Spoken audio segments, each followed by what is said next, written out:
I want to point out, I'm not against the Second Amendment, but I'm definitely for keeping crazy people from getting firearms. And I wanted to point this out because a lot of the things about, okay, people will go, well, in open carry states, people assume that everyone has a gun, so, everyone has a gun so nobody assaults anybody and everybody behaves themselves. That's not true, and I've always said demography matters, demography matters, demography matters.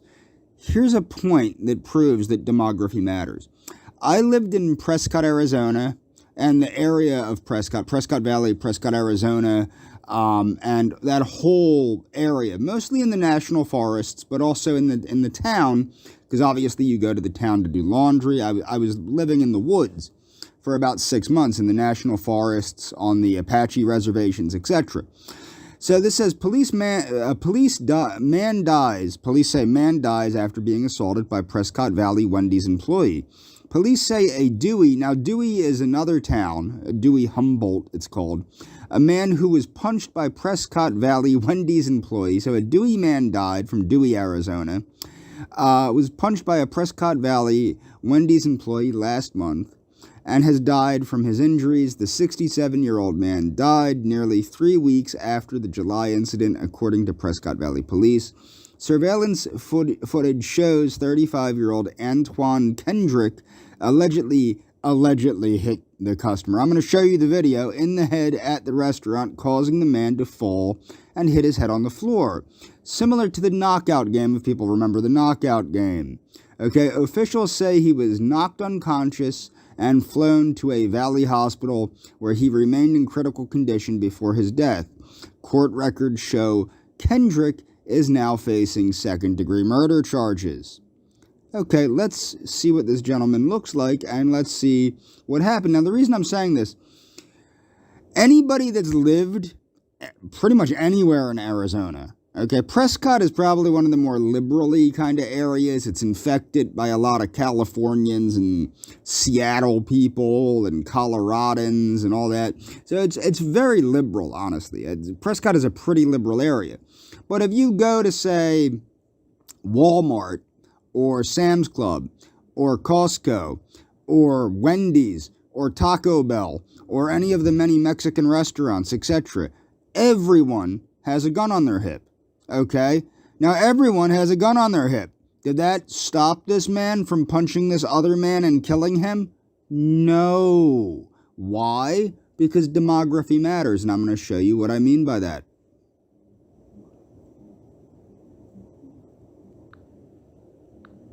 So here's the story. There's the story of a Wendy's employee in Prescott Valley arrested, accused of attacking a customer who complained about his order. And now remember, this is in Prescott, Arizona. I lived here for 6 months in 2011. Everybody's got guns. Was this a deterrent? No. Juan Kendrick was booked on charges of aggravated assault.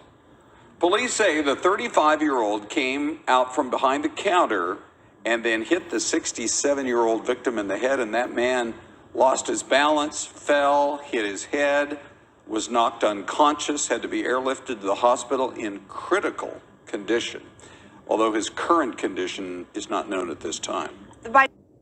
Okay, so let's watch the video of this Wendy's employee, and you're going to see what I mean by demography matters.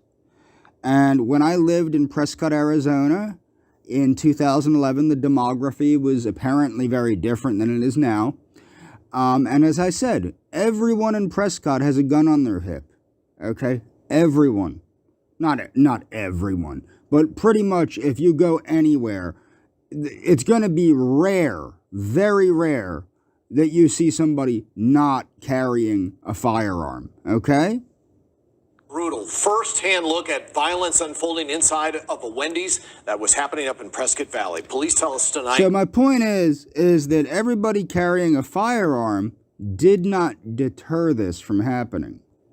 That they say one of those fast food workers actually knocked out a customer out cold after punching him right in the face. That man went unconscious and had to be airlifted to a Valley hospital where he, at last check, is in critical condition. Holly Bach is live in Prescott Valley. Holly, what led up to this? Well, Jamie, unfortunately, that surveillance video does not have audio, so we aren't exactly sure what was said before the employee punched the customer, but What had happened is the man had an issue with his hamburger not being made to specification. He didn't like the way the hamburger was made, or it was made incorrectly. It wasn't made to order or something of that nature. But even if the man insulted the employee or what have you, that doesn't justify somebody getting punched in the side of the head and eventually succumbing to their injuries a week later, simply, especially an elderly man. A young, healthy man punching a weak, elderly man in the head. This is not something that should be happening in civilized society. investigators say it started as an argument and quickly turned aggressive. Wendy's surveillance video shows the moment things turned violent inside the store on July 26th. Prescott police say a customer was complaining about his food order. Seconds later, the Wendy's employee, identified as Antoine Kendrick, comes out from behind the counter and punches the man in the head, knocking him unconscious. Oh, wow. That was a pretty hard hit. That was a Mike Tyson hit. The man falls to the ground as Kendrick. He's bragging about the hit. That was a pretty hard hit. That was a Mike Tyson hit. Grabs his belongings and walks out. Police say the customer was a 67-year-old man from Dewey, just 9 miles. 67-year-old man from a neighboring town. Okay, this is a 67-year-old man punched by a 35-year-old man because he complained about his order. Down the road, Kendrick was arrested and has been booked on an aggravated assault charge. The customer didn't touch him, so he had no right to touch the customer, period. I showed the video. You hear that? That gentleman agrees with me. You don't touch somebody, you don't get touched. That's simple. To a few customers. Oh, wow. That's terrible. Each person told me they've had a good experience at this Wendy's and were surprised about this violent act. I've been living up here for 20 years and never had anything like that here. Living up there for 20 years, never had anything like that. Well, demography changes. I went inside the store to ask employees what they heard and saw before violence unfolded. They said they are not able to comment. And for those from the area, they say they're disappointed. An employee probably should, hold back their frustration, kind of take the higher road. I just think that's horrible, and I wish it hadn't happened. Puts a bad light on our entire society. I'm edgy, the way things are going. That's a shame. Feel for the guy that got hit. So this is coverage of something called the knockout game, and it seems to be unique to a certain demographic of society. And what it is you basically just, the people that play this game, they walk up behind somebody or to the side of somebody and they sucker punch them. And a lot of times it can result in people dying or having serious injuries because they're getting, punched in vital areas of their body. Okay? The neck, the back of the head, the ear, the jaw, these are all vital areas. If you teach martial arts, you would know this. And again, I'm not promoting this in any way. I'm trying to bring attention to something that is this bad. Is growing in popularity among teenagers. The knockout game involves assaulting people without warning, and it is claiming lives. Senior correspondent FBI Insider John Miller found several disturbing attacks caught on camera.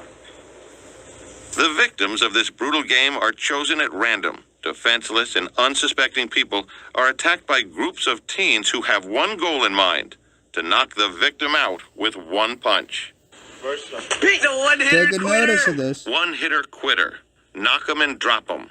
Point 'em out and knock 'em out. All names for a disturbing trend now drawing concern nationwide. Whoever come walking down the block, they just knock them out. In Pittsburgh, this teacher was punched so hard he collapsed headfirst into the In Pittsburgh, Pennsylvania. People might not know this about Pennsylvania, but Pennsylvania is an open carry state like Arizona. Okay? People, especially in more rural areas in Pennsylvania, they carry guns on their hip, just like in Arizona. A lot of people carry guns on their hip, and a lot of people also have concealed carry permits in Pennsylvania. Pennsylvania is, although a Democrat state, it's a conservative Democrat state and very pro-gun state. But let's go on. curb. This man in Brooklyn was also knocked unconscious. And even women are being attacked. There have been 7 recent cases in New York City alone, and the game has turned fatal in at least 4 documented attacks. Syracuse, St. Louis, Chicago, and Hoboken, New Jersey, the site of the latest fatal attack. These boys, seen in video from a security camera after the incident, have been charged with the murder. They are just 13 and 14 years old. Jeffrey Butts specializes in youth criminal justice at John Jay College.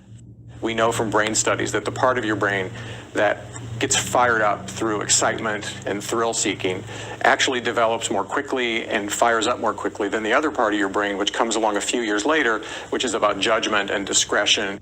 He says there's no Now, real... he's blaming this on brain development, but what you'll notice is you don't see this happening in, I don't know, other demographics. You don't see this happening in rural West Virginia. You don't see this happening in, I don't know, Amish country. You don't see this happening in certain other places. pattern to the way the attackers choose their victims, but they're always alone, and they stand out. The victims are someone who the young people consider to be an other. So that could be a racial difference, it could be a religious difference, it could be an age difference, it just could be a class difference. Nothing in the so-called knockout game is about a Of course, it could be anything. Could be anything at all. We're not gonna speculate on what it could be. It could be anything. Could be anything. Could be the fact that the person is wearing polka dotted socks for some reason. We don't know what it is. We're not going to speculate on that. It could be anything, any reason that they consider this person an other. You know, they're an other, they're an outsider, and that's what makes the person stand out and makes them blah blah blah blah. fight. So if it's not about toughness, if it's not about courage, then what is it about? I think teenagers I think we all know what it's about. get involved in this game to prove their manhood, and ironically, what they end up doing is proving that they're still children. John Miller. They're not proving they're still children to the people that are around them because the people that are around them can't comprehend reality on reality's terms. Or maybe I should say that the people that are the victims and the people that are investigating this cannot comprehend reality on reality's terms, or they'd be coming to similar conclusions as I am.